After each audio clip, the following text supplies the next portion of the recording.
وفجأة انت اللي عملت كده؟ وكان جامد جدا يا حبيبتي.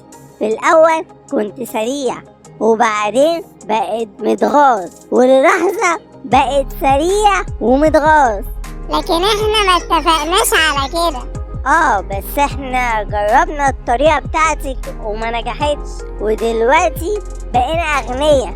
ممكن ننافس، ممكن نشتري مساعدة، ممكن نقنع البسكوت يساعدنا، وممكن نعين بسام كمان. بسام ده ما بيغلطش. انا مش قادرة اصدق انك عملت كده.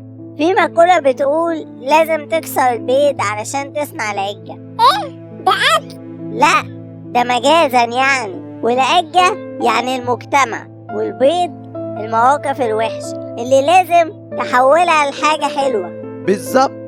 والمواقف الوحشة هنا إن ابني كان هيمسكني لكن ما مسكنيش علشان كنت متنكر في زي بطاطا. اتنكرت البطاطا؟ ل10 دقايق بس. بص النتيجة بقت ايه؟ الموضوع بقى صعب جدا، كل واحد عاوز ياخد اكبر عدد من السنان. ايوه، ودلوقتي احنا معانا كتير. ممكن نلغي التعامل بالسنان ونخلي برنامجنا الجديد ما يبقاش فيه غنى وفقر. انت بتضحك على ايه؟ آسف، لكن مش هتنجح أبدا. مستحيل تنجح بأي شكل. عنده حق يا بيتي. انا اسفة، بس انت متفق مع الانسان وبتعارضني؟ بيتي، ما تتصرفيش معايا على انه شرير. الانسان ده ما شفناش منه غير كل خير، ومش افكار بس اللي بتنجح، وكمان بيساعدنا. صح، أنا بدعمكم كتير. بصيله كده، ده بطل ياكل اكل. احنا عندنا حاجة مش عند اي حد، وهو الانسان ده. وعلشان نفوز في الانتخابات ونصلح الاوضاع لازم نثق فيه.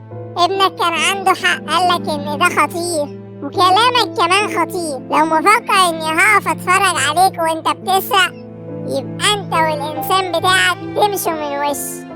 انت زعلانة ليه؟ وافتكر انك ساعدتيني في خطف الراجل ده. ايوه، وندمان على كده. خليك على جنب وهقضي على الوضع وهقتل اللعنة اللي عملت كده. لا يا بيتي، احنا عاوزينه. انت بس اللي عايزه، علشان مفكر انك مش هتقدر تعمل حاجة لوحدك. اتغلب على مخاوفك دي بقى. مش مخاوف انا دي، مخاوفك انت ومخاوف الاكل كله. هسهل الموضوع عليك. اختار، لا اما تسيبني اقتله، لا اما همشي ومش هتشوف وشي تاني. انا اسف، احنا عاوزين. برافو عليك. ده طبع البنات كلهم، صح؟